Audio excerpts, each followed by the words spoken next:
Hey, this is Winston from Parkway Drive. You're listening to Torrent This with Dando. Yo! And now I'm joined on the line by the frontman of arguably one of the biggest bands in Australia today. They've released 3 studio albums with a 4th on its way, and they'll be performing at the Arena in North Geelong on March 9th as part of their 6th summer tour. I'm of course talking about Parkway Drive, and I'm lucky to be joined on the line by their singer Winston. Winston, thanks for your time, man, and how's things? Thanks for having me. Doing good. Just mowing the lawn, weeding the veggie garden, all the things that you do when you're in a band. Mowing the lawn? Yeah. It's the last day at home before we actually, hunker into the van for 3 weeks, so I kind of don't want to come home to a lawn that's growing over the fence. What vegetables are we growing? Tomatoes, capsicums, a bunch of herbs. Are you a vegetables man or a meat man? I'm a veggie man. I'm vegetarian, so I thought I'd try and grow my own things, and it actually worked. Be able to come home from tour and have all this produce in your yard. So, yeah, but I guess this isn't Better Homes and Gardens, so I'll shut up about that one. Well, was it great getting back to your hometown crowd last Saturday? Yeah, it definitely was. It was a pretty awesome experience because we played the youth centre in Byron, which we haven't actually played in 6 years or something like that. Yeah, it's a tiny venue, and we played outside, and it was just absolutely insane. And I basically climbed on top of the venue at the end of the... On top? What? Why? Yeah, it was wild, but it was really good to be able to go back there. Was it good weather? Yeah, it was. We got so lucky as well because it's been pouring. Yeah. I think the next day it was just thunderstorms. So, yeah, we got really, really lucky. Do you think there's a difference between playing to a hometown crowd and, say, somewhere in, Western Australia? So. I think there's a different vibes because you know everyone so closely, and there's definitely a feeling of anything goes because we have such a history here of basically putting on the shows ourselves and knowing that, you're not going to get ejected for doing something stupid or being a bit mental. It's definitely got the do whatever you want vibe, so people just kind of get really, really berserk, and it's definitely probably the craziest shows we'll get, I'd say, worldwide. Do you feel like you're the king of Byron Bay? No, I'd really hate to be. I try to be the most anonymous person I can, so yeah. What's something you always make sure you do when you get back home besides visit family and friends? Sleep. Sleep? You'd be surprised how underrated that commodity is. Really? Yeah. I guess, a tour, you have, you're always sitting around, but you always have to be awake sitting, so it's nice to actually be able to be in the one spot for more than 4 hours kind of thing. At the time you get 4 hours sleep and you get up, you hop in a van for 3 hours, and you get out and you're in a venue for 2 hours. Yeah. You don't get to be in the same place for very long. I won't try and keep you too long then so you can get to some sleep. Oh, yeah. What does your mum honestly think of your music? Loves it. She's followed us since the word go, and this is mum and dad. They come to every show we play in Byron, and we'll travel when they get a chance as well. But I guess they understand the progression. It wasn't just all of a sudden I came home one day covered in tattoos screaming. They've seen where it started from, and they've encouraged both myself and my brother, who's in the band as well, to do what we like doing, and they get it. So it's really, really awesome. What's it like having a brother in a band as well? It's strange that to take them on tour. We're in different bands, but we play very similar types of music, and we've toured not only Australia but different countries together, which is really, really odd. Yeah. At the same time, it's really awesome because we've travelled a lot together in the first place. But it's kind of weird to watch your little brother playing a show in Helsinki or something like that. Yeah. And go, oh, cool, little brother's in Helsinki playing a gig with his band. Trying to steal your thunder. Yeah, kind of. Well, they do a damn good job of it. Yeah. You guys, you're easily one of the biggest bands in the country. Is your personal life something you struggle to actually keep personal? Yeah, definitely. It is. But it's not like I haven't all of a sudden had to change things and lock myself up and be a hermit or anything like that. It's just, I've never really liked the idea of being a personality of that kind of anyway. So I'm just the same guy. If someone comes and says hi, it's nice, but I do respect the fact that I don't have people trying to hunt me down and knock on my door and call me at all hours of the day kind of thing. So, yeah. Yeah, I was going to say, what would be the closest experience you've had to an over-obsessive fan? Oh, years ago I used to have a few stalkers and stuff like that, which was really creepy, people every night of the week at 3 a.m. and stuff like that, and there was a few things going on, and people yelling, "Can I have your babies?" and stuff like that. Oh, that's normal though. Yeah, it's just a bit. I don't know. As soon as it crosses the personal sphere of your home address or anything happening within your home. What? So they're yelling it out the front of your house? Yeah, Ooh. Stuff like that. Yeah. Has your phone number ever got out? No, not really. But I have had like people. This was a few years ago though. People just calling, and it definitely wasn't friends because I hit up everyone. I was like, if someone's doing this, it's not a good joke. Got out there, and yeah. Like I said, you seem like one of the nicest guys in music. So I was wondering, what would it take to make Winston McCall hulk up and mess someone up? Ooh, a lot. Yeah? It takes a lot. I've got a really high threshold for people being dicks to me. Yeah. But if they screw with my family or anything like that, I do have a breaking point. Yeah, I think everyone's like that, man. Times when we're playing, but yeah, it's really, really rare. So yeah, everyone's got a breaking point somewhere. Do you have any sisters? Yeah, actually, my brother has a twin sister. So oh, nice. Yeah, I have a brother and a sister. So I wonder how many guys are trying for her to get closer to you. Yeah, we'll see. I'm not sure about that. But yeah, she comes to all the shows as well, and she's like #1 fan kind of thing. So Big Brother's got a watchful eye on it? Yeah, definitely. We do. Definitely something that'll make me hulk up. From listening to you sing compared to you in like general conversation, it's like two completely different people. At what point did you discover you had a knack to sing the style that you do? Well, never really, because when I started, I definitely didn't have a knack for it. Like, okay. it was like, do what you can, which was just yell as loud as you can, and the next day wake up with no voice. One of the things that, like, it's I never really got taught or anything like that, but it's just kind of, my body's adapted to it over the years. So it's now I have a technique of sorts where I know how to control what I do. At the same time, it's like, yeah, I haven't lost my voice since I started, which is nice. Yeah, what's the trick to it? Because I've tried, and it's never happening for me, man. Yeah, it's hard. Like, it's one of those things, like, it's trial and error, but the trial basically is if you scream wrong, it's kind of like falling off a skateboard. You're going to get hurt straight away, and then you're going to have to recover, and then you're going to have to try it again. So as soon as you lose your voice, you've lost your voice. It's not going to come back in 5 minutes. You're going to have to wait like a week kind of thing. Yeah. So it's just one of those things. Like, it all comes down to realizing, like, that everyone can yell, but you have to learn how to actually project the sounds that you're making as opposed to just screaming as loud as you can, because you scream as loud as you can, you'll be able to do it for a minute. But if you can actually you still have that voice, but you can project it in a softer way and just use the microphone. So, yeah. Yeah, because it's not just yelling into a microphone. Yeah, no, it definitely isn't. Like, there is a real technique behind it, and I wouldn't call it singing, because singing definitely has a hell of a lot more melody and control, and I think it takes different muscles, but there is really like a way of doing it so that works to have for any lack of a better term. Yeah. You guys, you've got a lot of touring coming up. I mean, you've got the 6 Summer Tour, and then you're heading off to Europe and the UK. What do Parkway Drive do to keep themselves occupied on the road? Oh, God. These days, iPhone games. Oh, yeah. We're addicted to anything competitive. Okay, then. Yeah, anything competitive. We bring skateboards with us. We'll swim wherever we can. iPhone games seem to be the thing for airports these days, because we spend so much time sitting in an airport or sitting in a bus or something. Yeah. We like to play Bejeweled or Tetris or something. Bejeweled, yeah. Are you into, like, just video games? Yeah, so. Like, I'm a bit of a sucker for Call of Duty when I'm at home. Yeah. But that's only when there's nothing else to do kind of thing. I'm more of an outdoors person, I guess. Yeah, I'm hopeless at games. I'm more into the old school ones like Mario and Sonic and shit. Ah, nice. Classics. Yeah, you know, right? Yeah, I was never good enough at those, so... Really? Europe and the UK, they're pretty important to you guys, aren't they?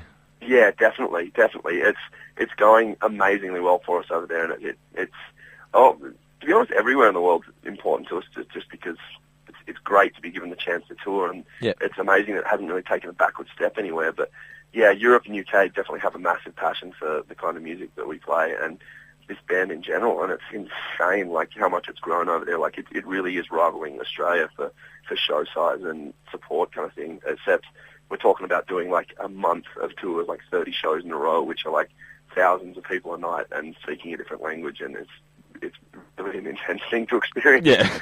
And you can't do half that many shows in Australia, can you? No, you can't. Like, well, we try our best, but like you have to kind of separate the major market ones from the tour, like the Six Summer one, which is the regional market. So basically you do like a 10-show tour, or you do a 20-something or 30-something show tour. You can't really combine them, so it's a bit more, difficult. I was watching you guys perform last July at Sonosphere, and I couldn't believe how great it was seeing Luke playing guitar from a wheelchair. I mean, he looked like he was having the time of his life. What was it like performing with him wheeling around in between your legs? Actually, way better than normal. Really?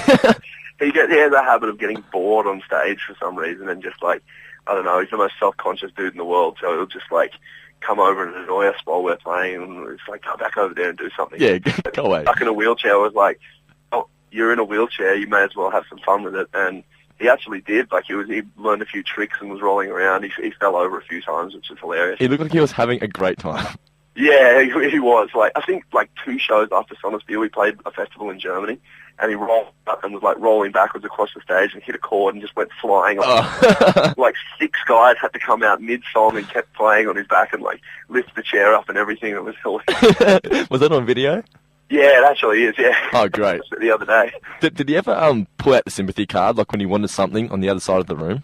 Oh, kind of. He had kind of sticks as well, like crutches, so he'd like point or like try and knock them over towards him. I don't know, he brought it on himself. There's very few things like that. And he's not really one to ask for sympathy in the first place, which is good. Okay, then. Got it. As I mentioned earlier, you're playing down here on March 9th at the Arena. What's the first thing that pops into your head when you hear the word Geelong? Oh, God. Football. Football, yeah. Yeah. We haven't played Geelong in years, so I'm pretty excited. Like, I heard tickets are selling pretty crazy or something. Yeah, you've had to move venues. You were playing at a place called the Bended Elbow, and you just completely sold it out, so now they've moved it to a place that's like 4 times as big. Insane. Yeah. Well, I guess that's cool. Yeah. It makes me nervous, though, so... Nah, no need to be nervous, man. It's just Geelong. Yeah, I don't know. Like, I don't think anywhere's just a place, so it's pretty crazy that, I don't know, there's pressure. They've stepped it up a venue. We can't back down now. Well, once you've wrapped up the tour, you're going in to record your new album. How much of the material is already written? A lot. Yep. I'm saying like 10 songs kind of thing. Okay. 10 songs. But at the same time, like we have ideas planned for this album that definitely we can't work on until we actually get to the studio. These tracks are pretty much as much as we can put into them as possible without the extra help once we get there. So it's going to be an exciting process. We have more time in the studio, and we have some bigger ideas, and I think it's going to be interesting. Have you got a favourite track in mind that you can't wait to get in and record? Yeah, I have actually, but it's kind of like still kind of trying to keep everything under wraps because like it's weird because we've decided to do I think a fair few little different things, and if we don't end up doing them, then I hate to be the person that said, yeah, we're going to do all this stuff. Yeah. Nothing different, so we'll see how we go. But if everything works like it's going to, and we get to put in all the little ideas and influences that we've wanted, then I think it's going to be something that's going to, How much new stuff will we get the chance to hear on the current tour? Only a little bit. Only a tiny little bit. It's like we've been playing one song, and it's kind of like tip of the iceberg stuff. Okay. It's basically the only one that we know is pretty much set in stone because it's probably the simplest one, and we just thought we'd give people something new and kind of a taste that, hey, we're not turning into a pop band. If anything, this record's definitely going to be a lot darker and a lot heavier. Oh, okay. So, we just thought we'd smash out 2 minutes worth of music for people. And it doesn't have a name yet? Pardon? It doesn't have a name yet, that song? Or? It doesn't even have a name yet, no.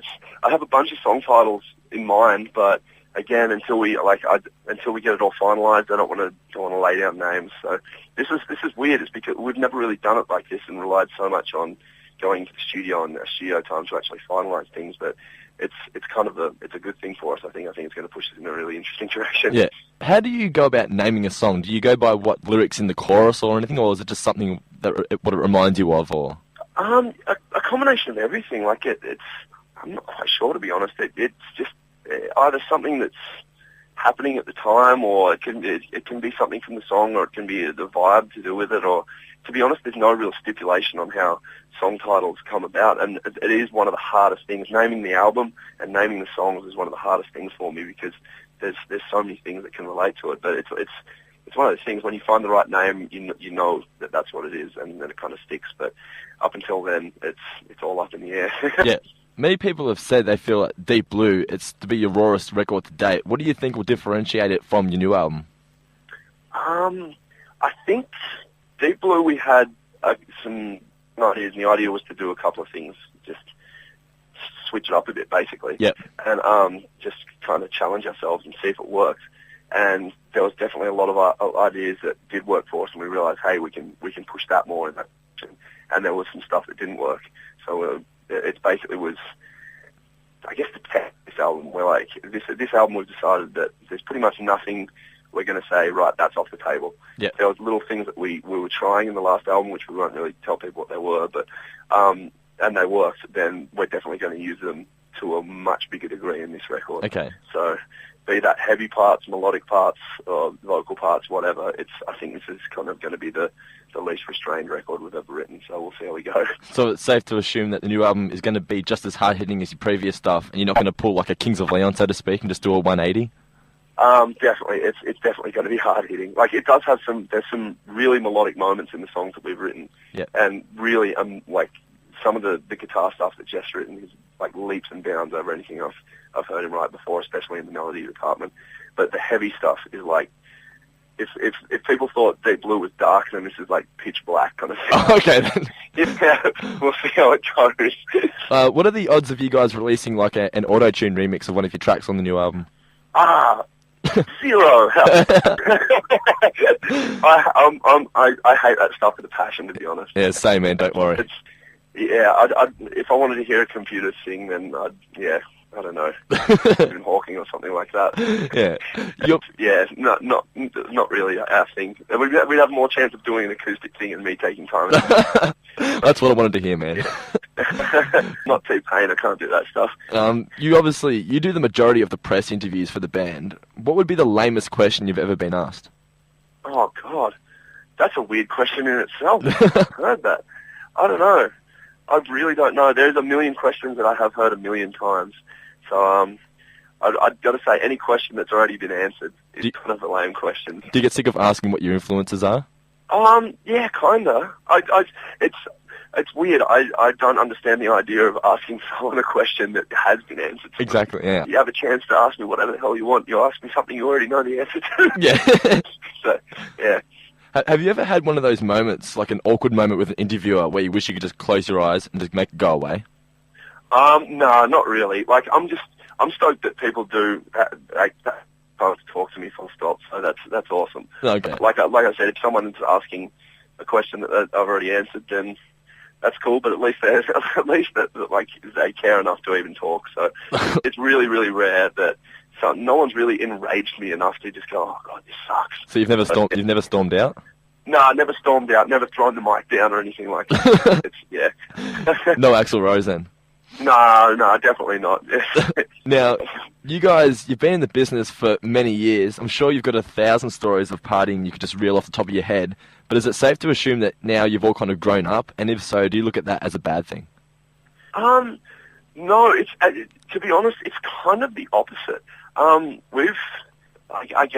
think everyone's a little bit looser now than they were in the past.